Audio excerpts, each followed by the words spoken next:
I have a new book out. It's called Giant Humans, Tiny Worlds, which is right here, although I think it shows up in a mirror image there, oddly enough, which is called Giant Humans, Tiny Worlds, Adventures in the Universe of Graphic Novels, with the cover illustration by Valerie C. Morano. She's a student that's just getting started, and with a foreword by Benton Rooks. Benton Rooks is also just getting started with a career in graphic novels. His Kali Yuga just came out recently. This is my 8th book, and I've decided to continue with the experiment of self-publishing. It's gone very smoothly so far. So this will be my 3rd self-published book on CreateSpace. It's enough to get one booted from Wikipedia, apparently, if you resort to self-publishing these days. And what I've done is collect all my writings on graphic novels, and it turns out to be a nice, neat world clock of, as it were, 24 hours worth of graphic novels. 24 graphic novels, almost all of which are the types of graphic novels that make the best of list. You know, the ones that you always see, like Watchmen and Black Hole, Jimmy Corrigan, The Dark Knight Returns, all of those, Ronin, that make the best of list, with a few exceptions. There aren't many obscure ones. There's a couple, like there's an obscure Silver Surfer one that was done by Stan Lee and Jack Kirby early on in the 1970s. There's a couple of other obscure ones, like Richard Corbin's Bloodstar, which came out in 1975 and has the merit of, when you turn to the back of that, is the first one of these to call itself a graphic novel. It's only really preceded by Gil Kane's Bloodmark, which came out, I think, 2 years before it, and Red Tide by Jim Steranko just before that. So it's technically the 3rd graphic novel, but the first to refer to itself as a graphic novel. And the reviews, I also started with something a little unorthodox as far as the graphic novel as a medium goes. Moebius's Artzac, which was a series of comic strips that he did for Metal Elan, which then was published by its American equivalent in Heavy Metal magazine in the early 70s. There's only, I believe he did 4 stories for that, and they function, if you put them together, they function as a sort of mini graphic novel. It's hugely influential, asymmetrically influential out of all proportion to its brevity. In the field of the world of the bande dessinée group, that's the European group of comics writers that got going in the 70s, that included people like Moebius and all the others. Most of those I have not written about. They're including them in this raised too many issues for me, so I just put the one in almost as a kind of invocation to the muses with the essay on Moebius's Artzac, which is then followed by Richard Corbin's Bloodstar, and then moves into the traditional familiar ones. Most of the Frank Miller ones are in here, and all of Alan Moore's big ones, with a couple of exceptions there too. And it's prefaced by an introductory essay in which I talk about the aesthetics of the graphic novel. The graphic novel is not just a series of comics that have been bound together with a spine, though the inclusion of a spine is essential to demarcate it and give it a kind of lipid membrane that demarcates it from the magma of the infinitude of comic stories that it sort of emerges from, in putting a front and back cover on it and giving it a sense of self-identity that is key to creating it as a unique medium that differs from the comics. Whereas comics do not have stories with a beginning, a middle, and an end. For the most part, they're infinite. They started to be serialized in the 1930s. They budded off, as it were, from the newspapers, the Sunday strips in the 1930s, as these individual creatures without spines, like protozoa, narrative protozoa, little single-celled protoplasmic organisms that eventually evolved a spine for itself in the 1970s, once they started putting these things together with a story that has a beginning, a middle, and an end. And that's crucial to the definition of it as a novel, as a self-contained entity.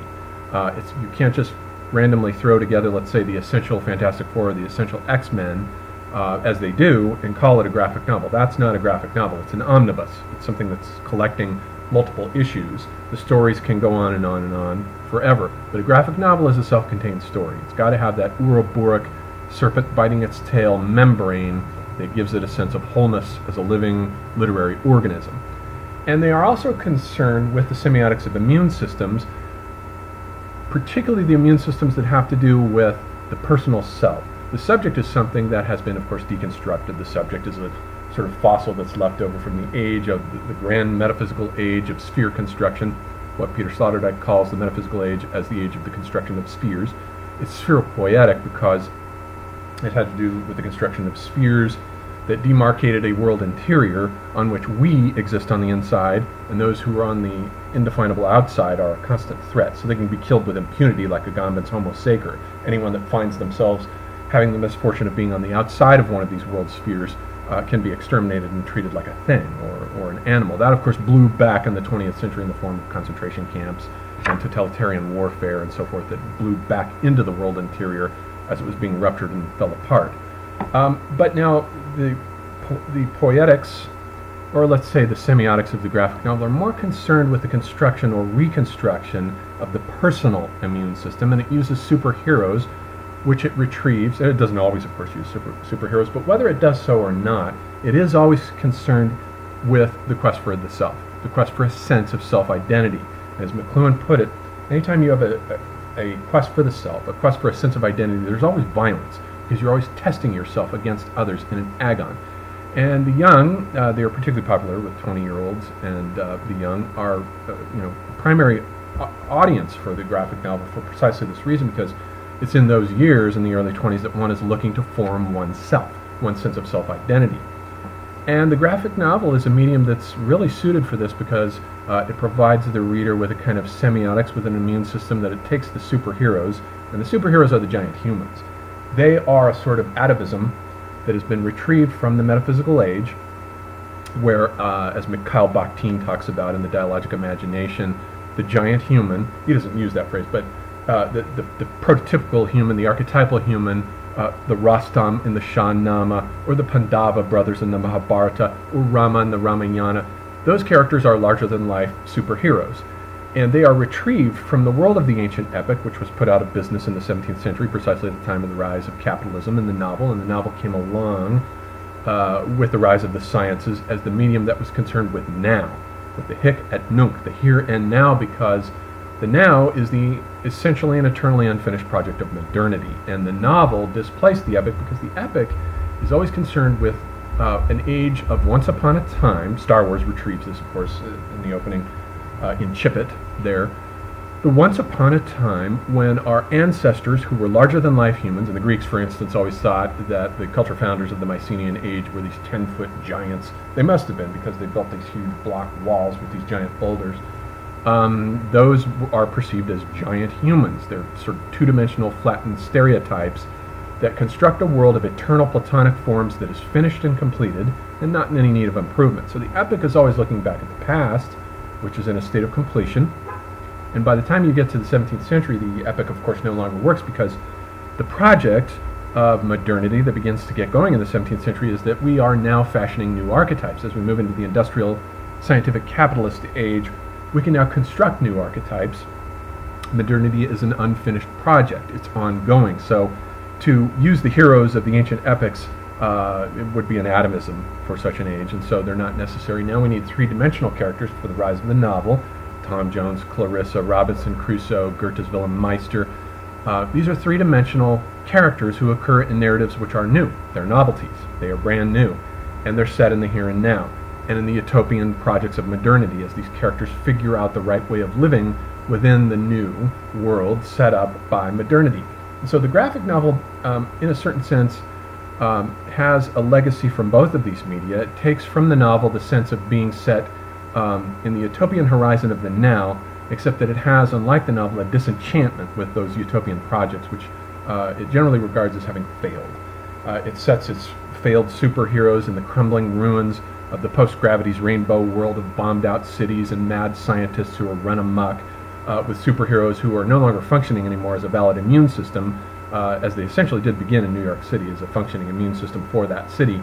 But that no longer works anymore, and so the superheroes are set in an age and in a time where all of that has crumbled and fallen into pieces. And it also borrows from the epics the giant humans, the larger-than-life, two-dimensional humans. They're not 3D characters. Batman and Superman, they're flat compressions, they're functions, immunological functions that are concerned with world boundaries, with drawing boundaries, like immune cells that go to a wound and cluster around it and battle the antigens until they get it fixed. That's what superheroes do. They do the same thing, only now they're not doing it in the spheropoietic age of a functioning macrosphere that defines a we against the they in the age of the metaphysical horizon, but they're doing it now for the personal immune system of the individual self, who's trying now to reconstruct in the age when the subject has been deconstructed and pulled apart by the French deconstructionists. D&G, the self just becomes a collective assemblage of enunciation. You're always part of a we, part of a group, no matter which way you cut it, according to the D&G in A Thousand Plateaus. And the self, of course, has had a hard time surviving in the age of information overload, with semiotics and signifiers being beamed at it from all directions simultaneously, and you end up with information overload, to which one response is, of course, paranoia. And paranoia is a form of pattern recognition that has gone awry, as William R. Thompson put it in his writings. So either way, the self is in trouble, and the graphic novel is a kind of modern handbook for the young to construct a self using the giant humans in worlds now that have been scaled down. They're tiny worlds now, almost like the image of Alice in the Alice novel, the Lewis Carroll Alice novel, in which she takes the pill and she finds herself growing too large to fit on the inside of the house, which is now shrinking around her. The heroes of graphic novels are a little bit like that. They are these giant humans that retrieve a pre-modern aesthetic. Pharaoh was always the largest character in the relief carving because he was the most spiritually important. Same thing with Mary or Christ or Christ Pantocrator in the Byzantine Tesserae.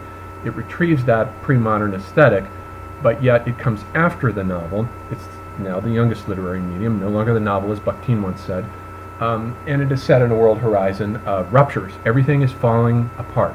And you get the sense when you read these graphic novels, whether it's Ronin or The Dark Knight Returns or its sequel, The Dark Knight Strikes Again, or Watchmen, of these heroes operating in a world horizon of failure. Modernity has failed, the utopian projects have failed, all the imaginary significations that Cornelius Castoriadis talked about are in a state of total liquefaction, and so we're living indeed in the age of what Zygmunt Bauman calls liquid modernity, where all the imaginary significations are in a state of magmatic flow, and they can't concrete except momentarily, briefly. They just bubble up, and you get this pictured in one of the plots of these graphic novels where these heroes come in and they try to repair a rupture to the immune system. And all of this has to do with the semiotics of the creation of the private self and the self-identity in the age of post-everything. And so that's what this book is about, Giant Humans, Tiny Worlds, which is my 8th book, and it is now available for order on Amazon. So I hope you'll go there and purchase a copy and have fun with it. Thanks.